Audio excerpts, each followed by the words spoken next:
So, starting with today's lecture, today I'll be briefing you on the writing of application, how we can legally draft an application.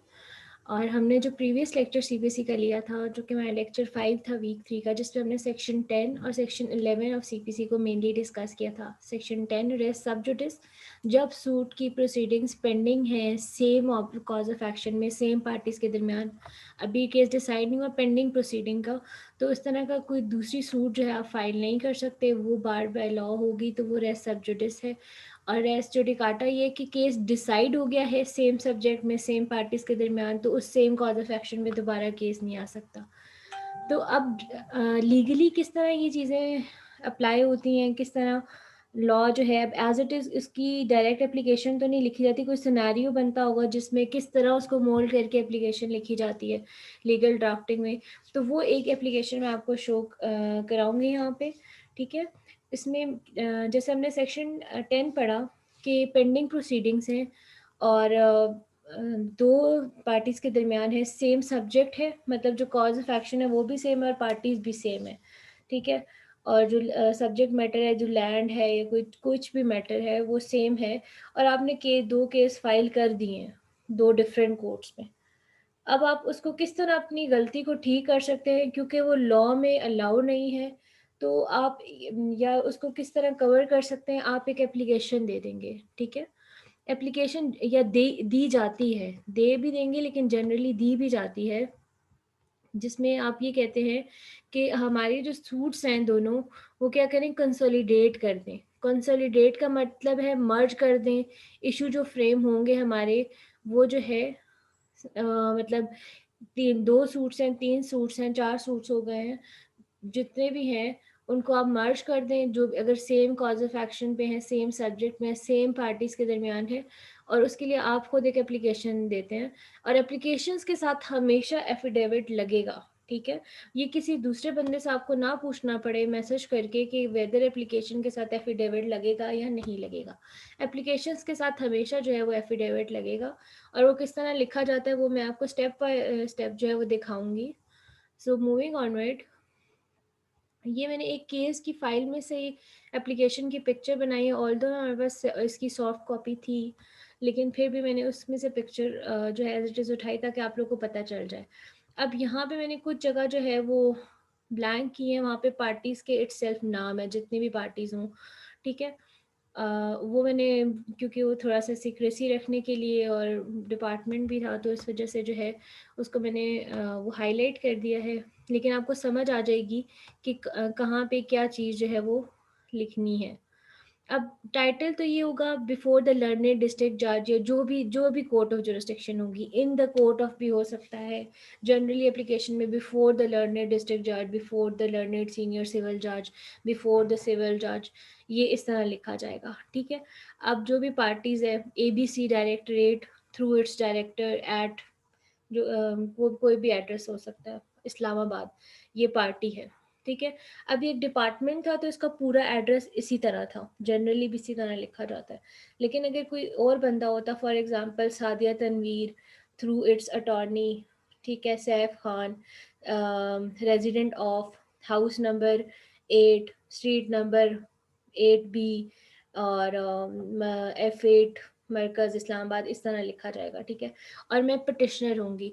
एक बात आपने याद रखनी है, suit में होता है प्लेंटिफ डिफेंडेंट, या जिसको आप प्लेंट बोल रहे होते हैं।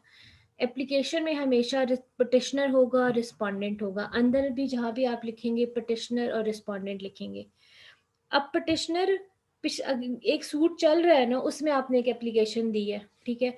आप उसमें डिफेंडेंट थे पिछले सूट में, लेकिन यहाँ एप्लीकेशन क्योंकि आप लिख रहे हैं, तो आप पटिशनर होंगे, स्लैश करके आप लिख देंगे पटिशनर डिफेंडेंट, ठीक है, ताकि कोर्ट को पता चल जाए कि पिछला जो सूट ऑलरेडी चल रहा है उसमें आप डिफेंडेंट हैं, लेकिन आपने ये ताज़ी एप्लीकेशन दी है, इसमें आप पटिशनर हैं। तो पटिशनर स्लैश डिफेंडेंट जो है हम वो लिख देते हैं इजी अंडरस्टैंडिंग के लिए, या लिखा भी जाता है, बीच में जो कंटेंट होगा उसमें भी एक दो जगह आएगा। ना भी लिखें, कोर्ट ये प्रिज्यूम करेगी जो ए है, लेकिन जनरली केस लॉज में, जजमेंट्स में मोस्टली में लिखा होता है, तो वो आप लोग की अंडरस्टैंडिंग के लिए मैं आपको बता रही हूँ। जो लीगल प्रैक्टिस रोज करते हैं, लॉ अप्लाई करते हैं, उनको तो पता है, ठीक है। अब ये ए जो ABCD हो गया वो हमारा प्रोटेस्टर हो गया। सेम लाइक जैसे हम सूट में उनकी बातें लिखते हैं, ए सन ऑफ फलाना, रेजिडेंट ऑफ फलाना, ठीक है, इसी तरह ही लिखना है। तो ये प्रोटेस्टर हो गया वर्सेस, अब इसमें हमारे पास रिस्पोंडेंट्स काफ़ी सारे थे, ठीक है। ये बेसिकली केस का टाइटल था जो हमने लिखा है, लेकिन क्योंकि ये एप्लीकेशन है, सूट ऑलरेडी फाइल हुई हुई है, तो जो जिनकी तरफ से हमने देना था, जिनके लिए हम प्रेजेंट कर रहे हैं वो पटिशनर हैं, तो वो उनका हमने लिख दिया वर्सेस जितने भी हमारे डिफेंडेंट थे इन सबको, ताकि नोटिस एक चला जाए। तो a son of CD, resident of this. अब 3 और 4 में देखें कि ये दोनों एक ही जगह के रहने वाले थे, ठीक है, भाई भी हो सकते हैं या जान पहचान वाले भी, तो उन्होंने हमने लिख दिया both resident of house number this and this place, ठीक है। 5, 6, 7, 8, 9 ये सारे जो हैं वो, क्योंकि ये लैंड का मैटर था, तो जो भी है SHO है, कलेक्टर है, तहसीलदार है, पटवारी हल्का, सबको जो पार्टीज बनाया हुआ था तो वो लिखनी है। मे बी आपके केस में सिर्फ एक ही पार्टी हो तब भी ठीक है, ज़रूरी नहीं है कि आप 10 पार्टीज पूरी करें, ठीक है। तो एक पार्टी होगी तो सिंपल रिस्पोंडेंट लिख देंगे, 2 पार्टीज होंगी तो रिस्पोंडेंट्स हो जाएगा। ये आपने देखना है, पिटिशनर्स भी हो जाएगा अगर दो से मतलब दो हैं या दो से ज़्यादा लोग जो है वो मिलके ये एप्लीकेशन दे रहे हैं तो पिटिशनर्स हो जाएगा। और इसी तरह रिस्पोंडेंट में अगर एक से ज़्यादा है, दो है या दो से भी ज़्यादा है, तो रिस्पोंडेंट्स हो जाएगा। ये चीज़ मैटर करती है, ठीक है। फॉर एग्जांपल आपने एप्लीकेशन दी है, वहाँ पे आपने पिटिशनर्स लिखा हुआ है, ऊपर में किसी ने कॉपी लेके फाइल में कोई गलती, मतलब फाइल से एप्लीकेशन ही गायब करा दिया, तो मतलब एक सर्कमस्टांस आप एज्यूम करें ना, लेकिन वहाँ पे पिटिशनर्स लिखा हुआ था और उसने ऊपर से नाम शाम मिटा दिए, तो ये क्लू जा सकता है ना कि इसमें ऑलरेडी नेम्स थे। तो ये एक छोटा सा एस लिखना ना लिखना बड़ा जो है आपको फ़ायदा भी दे सकता है और नुकसान भी दे सकता है। तो ये छोटी छोटी चीज़ें जो है फॉर्मेटिंग की, इसलिए मैं आप लोगों को पॉइंट आउट करके बता रही हूँ। इसके बाद हमारे पास आ जाती है एप्लीकेशन। अब ये टाइटल आ गया, टाइटल हर जो है एप्लीकेशन का अपने लिहाज से होगा। एप्लीकेशन फॉर ट्रांसफ़र या consolidation of suits in one court, ठीक है। अब सेक्शन 10 आपने क्या पढ़ा था कि पेंड मतलब एक ही तरह की सूट्स सेम सब्जेक्ट पे सेम पार्टीज के दरमियान पेंडिंग नहीं हो सकती बिफोर कोर्ट। तो इन्होंने चालाकी क्या करने की कोशिश की, या ओवरऑल वकील चालाकी क्या करते हैं और करनी भी चाहिए, ताकि आप इस मसले को सॉर्ट आउट करें। आप लीगल असिस्टेंस इसीलिए प्रोवाइड करें कि आप किस तरह इस सिचुएशन को हैंडल करें, ठीक है। एप्लीकेशन फॉर ट्रांसफ़र या कंसोलिडेशन, या दूसरी कोर्ट से इधर भेज दें या कंसोलिडेट कर दें सूट्स को इन one court pending in different courts between same parties over the same subject, ठीक है। तो अब आपको पता चल रहा होगा कि किस तरह ये इंटरलिंक्ड है। कंसोलिडेशन से रेलिवेंट अलग सेक्शन 24 है CPC का, अगर आप इन डिटेल पढ़ना हो, लेकिन हमारी जो हमने ऑलरेडी पढ़ लिया है हमारी उस सिचुएशन से लिंक्ड है। यहाँ पे बेसिक पर्पस आपका एप्लीकेशन का ड्राफ्ट देखना है किस तरह लिखा जाएगा, तो आप उस पर गौर करिए, ठीक है। फिर रिस्पेक्टफुली श्वेत, ठीक है। इसके अलावा ये एज अ गुड जेस्टर, जैसे आप it is humbly submitted that उसकी जगह लिख रहे होते हैं। यहाँ पे एक दफ़ा मुझसे कुछ स्टूडेंट्स ने पूछा था कि क्या हम हमेशा यहीं पे यही वर्ड लिखेंगे, तो ज़रूरी नहीं है, आप इस तरह भी लिख सकते हैं, the petitioner submits as under, ठीक है। और अगर सूट होती है तो the plaintiff submits as under, लेकिन मोस्ट ऑफ द 90% और 99 कर ले, रिस्पेक्टफुली श्वेत ही लिखते हैं, ठीक है। फिर क्या लिखेंगे कि आपने स्टोरी की फॉर्म में, जैसे मैंने आपको बताया था कि प्लेंट या सूट आप स्टोरी की फॉर्म में जो है एक सीक्वेंस के साथ, कोहरेंस के साथ स्टार्ट करेंगे। एप्लीकेशन भी आपने मेन बात बहुत छोटे सी मतलब एक स्टोरी की फॉर्म में आपने मेन बात बता देनी है, आप चाहते क्या हैं, ठीक है। तो वो क्या चाहते हैं, फर्स्ट में उन्होंने बता दिया कि जो दो सूट्स हैं, ठीक है, ए एक सूट का टाइटल था A वर्सेस B और दूसरी का था C वर्सेस D।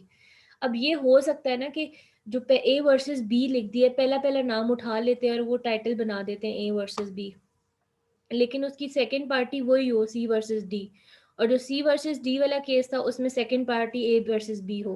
तो आप ये मत कहें कि ऊपर से पहला नाम ही टाइटल ही चेंज है तो किस तरह सेम हो गया, तो पार्टीज का नाम आगे पीछे भी तो लिखा हो सकता है। लेकिन अगर उधर भी चार ही पार्टीज इधर भी चार ही थी और सेम सब्जेक्ट मैटर था, तो कि वो खुद बता रहे हैं कि ये हमारी दो सूट्स हैं, ठीक है। एक पहली सूट पेंडिंग थी वकास अहमद राजा साहब सिविल जज की कोर्ट में, और दूसरी जाहिद तरिमजी सिविल जज जो है उनके पास। तो ये उन्होंने बता दिया, ये 2 सूट्स हैं जिनकी हम बात करने जा रहे हैं। और दूसरी बात ये कि हर आपका जो पैराग्राफ बोलते हैं इसको एप्लीकेशन में या सूट में, दैट से स्टार्ट होगा, ठीक है। That the two suits of title are as and that the above mention two suits pertain to the same subject matter land and the parties are in the suits are almost same while the suit are pending for adjudication in different courts। उन्होंने लिख दिया कि matter जो है वो almost same है, लेकिन जो सूट्स हैं वो डिफरेंट कोर्ट्स में पेंडिंग है फॉर एडजुडिकेशन, ठीक है। That due to pendency in different courts, there is apprehension of conflict of opinion, judgment that may come out and create hurdle for the parties in future। कह रहे हैं कि इस kindly mute yourself।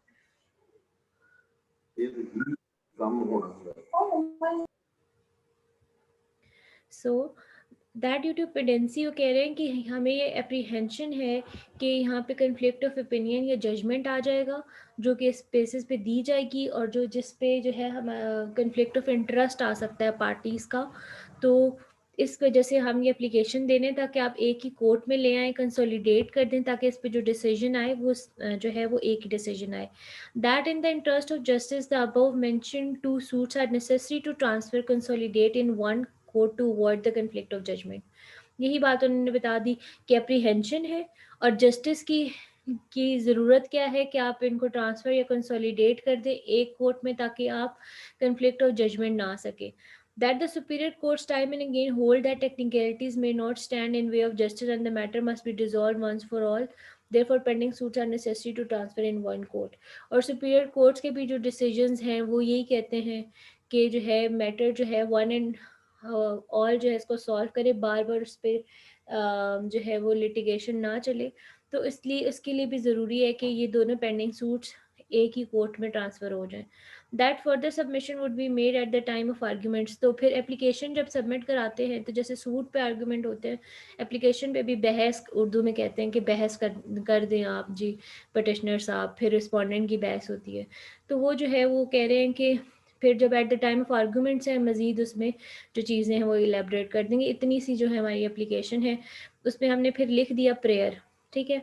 Prayer अब जो है वो यहाँ पे इसको बोल्ड कर सकते हैं आप, कैपिटल अपर केस में लिख सकते हैं, ठीक है। उसमें क्या होगा, in it is humbly prayed that, इस तरह भी स्टार्ट कर सकते हैं। In the above mention circumstances it is humbly prayed that, इस तरह भी स्टार्ट कर सकते हैं। यहाँ पे जैसे ये भी ठीक है, in view of above it is most reverently prayed that. कुछ 3-4 फ्रेजेस जो है जो स्टार्टिंग के हैं प्रेयर के, एक ही याद कर लें ताकि स्टार्ट उससे करें, पता चले। और प्रेयर आपकी बहुत मैटर करती है, ऊपर आपसे शायद कोई गलती हो भी गई हो वो इग्नोर हो जाएगी। जज के पास इतना टाइम नहीं होता, वो सबसे पहले नज़र जो है प्रेयर पर डालता है। जितनी बात अगर आप उसमें कोई अपनी आधी बात लिखना भूल गए हैं तो फिर आप भूल जाएंगे, आपको रिलीफ मिलेगा, ठीक है। तो प्रेयर को अपने आप ने बहुत गौर से लिखना है, बहुत प्रिसाइजली, बहुत अच्छे से और बहुत हम्बली जो है वो लिखना है। In view of above it is most evidently prayed that accepting the instant application the above mentioned suits be transferred consolidate in one court for just and safer administration of justice। any other relief ये generally हम लिखते हैं most of the time, लेकिन हर दफ़ा नहीं भी लिखते। कभी कभी जब आप चाहते हैं ना कि जो जिसने लिखी है, जो ओपोनेंट पार्टी होती है, इनको विद कॉस्ट जो है ऑर्डर किया जाए, तो वो जो है रिप्लाई में, जो रिटन रिप्लाई ऑफ एप्लीकेशन या रिटन स्टेटमेंट ऑफ सूट में जो है वो ये लाइन नहीं लिखते, लेकिन जो खुद पहली दफ़ा लिख रहा होता है वो ये लाइन लिखता है, any other relief which this honourable court may deem fit and appropriate in the circumstances of the title petition may also be granted, ठीक है। फिर वो एप्लीकेंट होगा, ठीक है। एप्लीकेशन लिख रहे हैं ना, तो एप्लीकेंट हो गया, उसके सिग्नेचर होंगे थ्रू काउंसिल भी लिख सकते हैं इसमें, इसके साथ काउंसिल का वर्ड भी यूज़ कर सकते हैं। काउंसिल COUNCIL वाला नहीं होगा, COUNSEL वाला होगा, ठीक है। फिर जो भी है, for example Abdul Samad advocate supreme court, ये भी हो सकता है। यहाँ पे सर का नाम लिखा होता है Ahmad Iqbal Makan advocate high court, फिर उनके भी सिग्नेचर होंगे। ये है एप्लीकेशन। अब मैंने आपको बताया कि हर एप्लीकेशन के साथ क्या होगा, एफिडेविट होगा, ठीक है। तो इसका इजी तरीका क्या है कि वो टाइटल A वर्सेस B जो है, इसमें आपने ना एड्रेसेस वाला सारा ख़त्म कर देना है। सिर्फ अगर एक रिस्पोंडेंट तो बहुत अच्छी बात है, 9 रिस्पोंडेंट थे तो एक का नाम लिखें A वर्सेस B, इसी तरह, ठीक है। और इसके साथ एड्रेसेस वगैरह एटसेट्रा लिखने की ज़रूरत नहीं है, ठीक है, एड्रेस लिखने की ज़रूरत नहीं है। ये जो ईटीसी लिखा हुआ है ये बेसिकली पार्टीज़ है। एक पार्टी का नाम लिख दिया और ईटीसी लिख दिया, मतलब इसमें मज़ीद पार्टीज़ भी हैं जो ऊपर एप्लीकेशन के फर्स्ट टाइटल में लिखी हुई हैं। तो आपने ये लिख दिया टाइटल, आपने ऊपर से कॉपी कर लिया जो उधर लिखा हुआ था सेम एज इट इज़। ठीक है, यहाँ पे मिड में आप इसके बाद एफिडेविट भी लिख सकते हैं। ठीक है, और इसमें कैसे लिखा हुआ इन्होंने, affidavit of Salahuddin assistant legal on behalf of director Islamabad जो है, ये मतलब जो उनका अब जो डिपार्टमेंट्स होते हैं ना, वो अपना जो बंदा फॉर एग्जांपल लीगल असिस्टेंट या कोई और उन्होंने अपॉइंट किया वो जाके अपीयर होगा ना। कोई एयरफोर्स नेवी आर्मी का डायरेक्टर या खुद उठ के तो नहीं चला जाएगा कोर्ट में रोज़ रोज़ ये बुला रहे हैं तो ये पहुंच जाए। तो उन्होंने अपने असिस्टेंट अपॉइंट किए होंगे, तो उसकी तरफ से ये एफिडेविट है। ठीक है, कि ये उनकी बिहाफ पे है दैट द, और वो कि क्यों इसमें बात क्या लिखी होती है सिंपली कि ये जो इसके अंदर कंटेंट्स हैं एप्लीकेशन के वो true and correct and to the best of my knowledge and believe, और आपसे कोई बात छुपाई नहीं गई।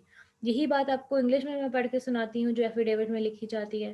That the above name deponent, यहाँ पे डेपोनेंट का वर्ड यूज होता है वो पिटिशनर ही होगा, do hereby solemnly declare and affirm on oath that the contents of the accompanying application are true and correct to the best of my knowledge and belief and nothing has been concealed therein। तो deponent के sign हो गए, deponent basically applicant ही है। ठीक है, उसके बाद verification, verification के लिए भी इसको अपर केस में भी लिख सकते हैं, बोल्ड भी कर सकते हैं, ये आप लोगों की है, लेकिन आपने वेरिफिकेशन का अलग से हेडिंग ज़रूर देनी है। वेरिफिकेशन में बेसिकली होता क्या है, जो बात लिखी होती है उसमें भी यही होता है कि इट इज़, एक तो डेट लिखी है कि आपने इस डेट को कहाँ पे, यह जगह भी लिखी होती है और कि इस्लामाबाद में है, इसमें नहीं लिखी हुई, लेकिन जनरली जब सूट्स वगैरह में लिखते हैं तो उसमें आप लिख दें। ठीक है, ना लिखें तो उसमें कोई गलती नहीं हो जाएगी, लेकिन जनरली मैं आपको एक पैटर्न बता रही हूँ कि किस किस तरह का पैटर्न फॉलो होता है। ये बहुत सिंपल है। It is verified on oath that on 9th day of February 2021 that the contents of the above affidavit are true to the best of my knowledge and belief और nothing has been concealed therein। ये बस इसी तरह verification जो है वो add की जाती है, उसके बाद डेपोनेंट के साइन होते हैं। वेरिफिकेशन जो सूट्स में होती है, ठीक है, वो थोड़ी सी डिफरेंट होती है। उसमें आप लिखते हैं कि शुरू के, जैसे फॉर एग्जांपल टोटल 12 पैराज हैं, शुरू के 9 पैराज जो है वो सिंपल ब्रीफ फैक्ट्स की स्टोरी थी, 10 11 12 लीगल थे, जैसे cause of action jurisdiction court fee. तो उधर वेरिफिकेशन में आप लिखते हैं it is verified on oath on this date that the contents of para 1 to 8 are correct to the best of my knowledge and believe, क्योंकि वो बंदा खुद लिखवा रहा होता है, उसे पता होता है कि मैं सही बता रहा हूँ, वो अपनी तरफ से लिख रहा होता है ना। जो आपका आपका प्लेंटिफ होता है जो आपको स्टोरी बताता है, वो ये कहता है कि शुरू के 9 पैराज जो हैं वो नॉलेज और बिलीफ के अकॉर्डिंग करेक्ट है, बाकी 3 पैराग्राफ थोड़े लीगल होते हैं, वो लॉयर से बता रहा होता है, तो उसके लिए वो लिखता है para 10 to 12 are true and correct to the best of my information, मतलब जितना मुझे बताया गया। तो ये एक इस तरह का एक पैटर्न के थ्रू जो है वेरिफिकेशन लिखी जाती है, फिर डेपोनेंट का साइन होता है। यहाँ पे आप लोगों की एप्लीकेशन जो है वो ख़त्म हो जाती है। अब बाकी जो एप्लीकेशंस हैं पैटर्न यही फॉलो होगा, जितनी प्रिसाइज लिखे और अच्छी बात है। उसका एक तो टाइटल चेंज होगा, पार्टीज चेंज होंगी, और फिर डिफरेंट तरह के सिनेरियोज आते हैं, डिफरेंट तरह की एप्लीकेशन होंगी। ठीक है, एक्स पार्टी या setting side x party degree, इस तरह की डिफरेंट एप्लीकेशंस होती हैं। जैसे खुबाब एक दफ़ा मुझे बोल रहा था कि हमें 14 डिफरेंट काइंड्स की जो जनरल एप्लीकेशंस हैं वो हमें अगर आप सिखा दें, तो ये एक पैटर्न है। इसके बाद जो मैं आपको एप्लीकेशन दूंगी, मैं आपको टाइटल में या जनरली बताऊंगी कि ये इस टाइटल इस तरह के टाइटल से रेलिवेंट आपने एप्लीकेशन लिख के ड्राफ्ट करनी है। तो टाइटल मज़ीद आपको खुद ठीक करना होगा, पैटर्न यही होगा, ये मैंने आपको एक दफ़ा सिखा दिया है। आप लोगों को कुछ समझ ना आए तो आप लोग पूछ लें। नेक्स्ट फिर असाइनमेंट्स आपको दी जाएंगी, फिर उसमें जनरली लेक्चर होगा। ठीक है, सर थोड़ा सा आपको गाइड कर देंगे, आपका उस जो मेन प्रोविजंस है प्रैक्टिकली जो हमें ज़रूरत होती है उस पे हम आपको समझा देंगे। उसके बाद आपको एक असाइनमेंट, लीगल असाइनमेंट असाइन होगी, जिसकी बेसिस पे आप लीगल ड्राफ्टिंग करेंगे। ठीक है, so this is done for today by my side. If you have any question you may ask me. Ma'am ये वेरिफिकेशन वो जो डेपोनेंट है दोनों, तो वो पिटिशनर ही होगा दोनों में? उसको वेरीफाई कौन कर रहा होता है? जी जी, एप्लीकेंट, एप्लीकेशन में एप्लीकेंट होगा। ठीक है, मतलब जो साइन करते हैं, और यहाँ पे हम जो डेपोनेंट लिख रहे हैं बेसिकली वो वही बंदा होगा एप्लीकेंट, या अगर उसका कोई असिस्टेंट है तो बेसिकली तो उस एप्लीकेंट को रिप्रेजेंट कर रहा है ना, तो वही बंदा होगा, वही सिग्नेचर करेगा। और आप सिग्नेचर्स देख लें, दोनों जगह सेम ही है, ठीक है।